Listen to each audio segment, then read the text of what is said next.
त्रिकोणमिति। अच्छा, ये नाम सुनते ही ना कई लोगों के दिमाग में मुश्किल वाले मैथ्स के सवाल घूमने लगते हैं। पर सोचिए, अगर ये कोई मुश्किल सब्जेक्ट नहीं बल्कि एक पहेली हो, एक कोड जिसे हम सब मिलकर तोड़ सकते हैं, तो आज हम बिल्कुल यही करने वाले हैं। एकदम बेसिक से शुरू करेंगे और एक एक करके सारे मुश्किल लेवल्स को पार करेंगे। तो चलिए इस कोड को क्रैक करने की शुरुआत करते हैं। तो ये रहा हमारा गेम प्लान। देखिए, सबसे पहले हम बुनियाद मतलब रेशियो और वैल्यूज को समझेंगे, फिर आइडेंटिटीज के खेल में उतरेंगे। इसके बाद आएगी 90 डिग्री वाली ट्रिक, फिर ए और बी की वैल्यूज कैसे निकालनी है वो देखेंगे, और आखिर में जो सबसे मुश्किल लेवल है यानी प्रूफ्स, उसमें मास्टरी करेंगे। तो चलिए लेवल 1 से शुरू करते हैं, बुनियाद। देखिए, पूरी की पूरी त्रिकोणमिति सिर्फ एक चीज पर टिकी है, एक राइट एंगल ट्रायंगल और उसकी साइड्स का रिश्ता। अगर ये समझ आ गया ना, तो समझ लीजिए आधा काम तो यहीं हो गया। ओके, तो हमारी पहली पहेली ये रही, अगर 15 कॉट थीटा 8 के बराबर है तो साइन थीटा की वैल्यू क्या होगी? इसे देखकर सबसे पहले दिमाग में क्या आता है? शुरुआत कहां से की जाए?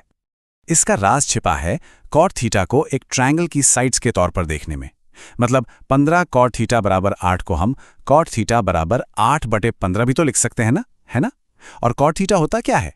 आधार बटे लंब, यानी एडजेसेंट ओवर ऑपोजिट। बस यहीं से हमारी पहेली खुलनी शुरू हो जाती है। तो अब इन नंबर्स को एक ट्रायंगल में रखकर देखते हैं।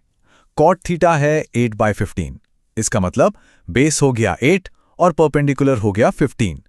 अब बस एक साइड बची है, हाइपोटेनियस, उसे निकालना है।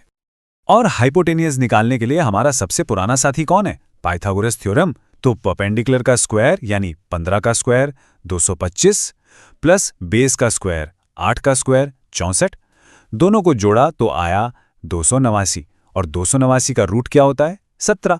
लीजिए, मिल गई हमें हमारी तीसरी साइड। अब जब ट्रायंगल की तीनों साइड्स हमारे पास हैं, तो साइन थीटा निकालना तो बहुत ही आसान है। साइन थीटा होता है परपेंडिकुलर अपॉन हाइपोटेन्यूज, मतलब 15/17। और बस हो गया हमारा पहला सवाल हल। चलिए अब लेवल अप करते हैं। अब जो सवाल आएंगे वो ट्रायंगल बनाने के बारे में कम और आइडेंटिटीज मतलब बीजगणित के फॉर्मूलों से खेलने के बारे में ज्यादा होंगे। ये एक तरह का खेल ही है जहां सही फॉर्मूला लगाते ही सब कुछ आसान हो जाता है। अच्छा, अब ये सवाल देखिए, tan alpha plus cot alpha की वैल्यू 5 दी है और पूछा है tan square alpha plus cot square alpha क्या होगा। देखने में थोड़ा ट्रिकी लगता है ना, पर इसका जवाब एक बहुत ही सिंपल सी अलजेब्रिक ट्रिक में छिपा है। तो इसको सॉल्व करने की चाबी क्या है? बहुत सिंपल, जो हमें दिया गया है ना, tan alpha plus cot alpha is equal to 5, बस उसके दोनों साइड्स को स्क्वायर कर दीजिए। अब a प्लस बी का होल स्क्वायर का फॉर्मूला तो हमें पता ही है, तो ये बन जाएगा tan square alpha plus cot square alpha plus 2 tan alpha cot alpha. और असली जादू यहीं पर होता है। tan अल्फा और कॉट अल्फा तो एक दूसरे के उल्टे होते हैं, तो जब उन्हें मल्टीप्लाई करेंगे तो क्या आएगा? हमेशा 1। तो बस उस 2 tan अल्फा कॉट अल्फा की जगह हम 2 लिख देंगे। तो इक्वेशन क्या बनी? 25 is equals to tan square alpha plus cot square alpha plus 2। अब इस 2 को दूसरी तरफ ले जाइए, 25 में से 2 गया, बचा 23, और यही हमारा जवाब है। देखा कितना आसान था। अब बारी है एक बहुत ही मजेदार ट्रिक की, 90 डिग्री वाली ट्रिक। ये एक सीक्रेट हथियार है, खासकर उन सवालों के लिए जहां एंगल्स अजीब से दिखते हैं पर उनके बीच एक छिपा हुआ 90 डिग्री का कनेक्शन होता है। ये सवाल इस ट्रिक को समझने के लिए एकदम परफेक्ट है। हमें साबित करना है कि अगर tan a cot b के बराबर है तो a और b को जोड़ने पर 90 डिग्री ही आएगा। मतलब यहां कैलकुलेशन नहीं है, बस लॉजिक से प्रूफ करना है। और इस ताले को खोलने की चाबी है ये आइडेंटिटी। हम cot b को tan 90 डिग्री माइनस b भी लिख सकते हैं। ये दोनों एक ही बात है, और बस यही वो कनेक्शन है जो हमें चाहिए था। अब देखिए मजा, हमारा सवाल था tan a is equal to cot b। अब इसमें cot b की जगह हम रख देते हैं tan 90 डिग्री माइनस b। तो हमारी इक्वेशन क्या बन गई? tan a is equal to tan 90 degree minus b। अब जब दोनों तरफ tan है तो इसका सीधा सा मतलब है कि उनके एंगल्स भी बराबर होंगे, यानी a बराबर है 90 डिग्री माइनस b के। अब बस b को लेफ्ट साइड पर ले आइए तो ये बन गया a प्लस b बराबर 90 डिग्री, और हो गया प्रूफ। चलिए अब अगले लेवल पर चलते हैं। इस बार हमें कुछ जाने पहचाने एंगल्स जैसे 30, 45 और 60 डिग्री की वैल्यूज का इस्तेमाल करके a और b जैसे अननोन एंगल्स को खोजना है। ये सवाल एक पजल जैसा है जिसके दो हिस्से हैं। पहला, tan a प्लस b की वैल्यू है √3 और दूसरा tan a माइनस b की वैल्यू है 1/√3। इन दो क्लूज का इस्तेमाल करके हमें a और b की वैल्यू पता लगानी है। अब यहाँ पर हमें अपनी मेमोरी का इस्तेमाल करना है। सोचिए, tan की वैल्यू √3 कब होती है? 60 डिग्री पर। इसका मतलब a प्लस b की वैल्यू हो गई 60 डिग्री। और tan की वैल्यू 1/√3 कब होती है? 30 डिग्री पर। तो a माइनस b की वैल्यू हो गई 30 डिग्री। देखा, ट्रिग्नोमेट्री से हम सिंपल अलजेब्रा पर आ गए। अब हमारे पास दो सिंपल इक्वेशंस हैं, a प्लस बी इक्वल्स 60 और a माइनस बी इक्वल्स 30। अब ये तो बहुत आसान है, बस दोनों को जोड़ दीजिए। b से b कट जाएगा, बचेगा 2a इक्वल्स 90, तो a हो गया 45 डिग्री। और अगर a 45 है तो पहली इक्वेशन में डालकर देखिए, b आ जाएगा 15 डिग्री। सिंपल।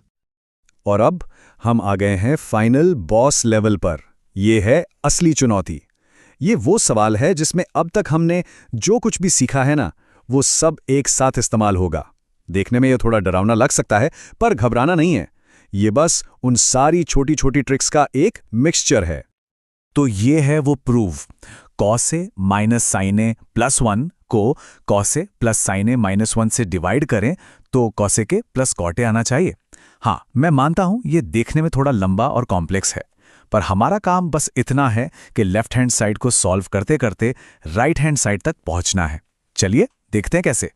इस तरह के प्रूफ्स को सॉल्व करने की एक खास स्ट्रैटेजी होती है। सबसे पहला और सबसे ज़रूरी कदम, ऊपर और नीचे दोनों को sin a से डिवाइड कर दो।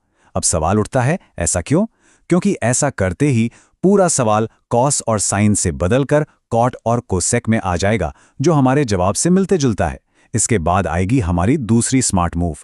ऊपर जो 1 लिखा है ना, उसकी जगह हम identity cosec square a minus cot square a रख देंगे। ये एक छोटा सा बदलाव हमें फैक्टराइज करने का मौका देगा और फिर हम ऊपर नीचे से कॉमन टर्म्स को कैंसिल कर पाएंगे। और जैसे ही हम वो कॉमन टर्म्स कैंसिल करेंगे, सब कुछ कट पिट कर हमारे पास सिर्फ एक चीज बचेगी, cosec a plus cot a। और यही तो हमारी राइट हैंड साइड है। तो हो गया प्रूफ, LHS बराबर RHS। देखा, एक सही स्ट्रैटेजी से सबसे मुश्किल सवाल भी कैसे हल हो जाता है। तो आज हमने क्या सीखा? ये कि जो चीज़ देखने में बहुत कॉम्प्लेक्स लगती है, वो असल में छोटे छोटे सिंपल स्टेप्स का एक कॉम्बिनेशन होती है। ये बात सिर्फ मैथ्स या त्रिकोणमिति पर लागू नहीं होती। जरा सोचिए, जिंदगी में और कहां-कहां हम एक बड़ी मुश्किल को ऐसे ही छोटे छोटे टुकड़ों में तोड़कर आसानी से हल कर सकते हैं।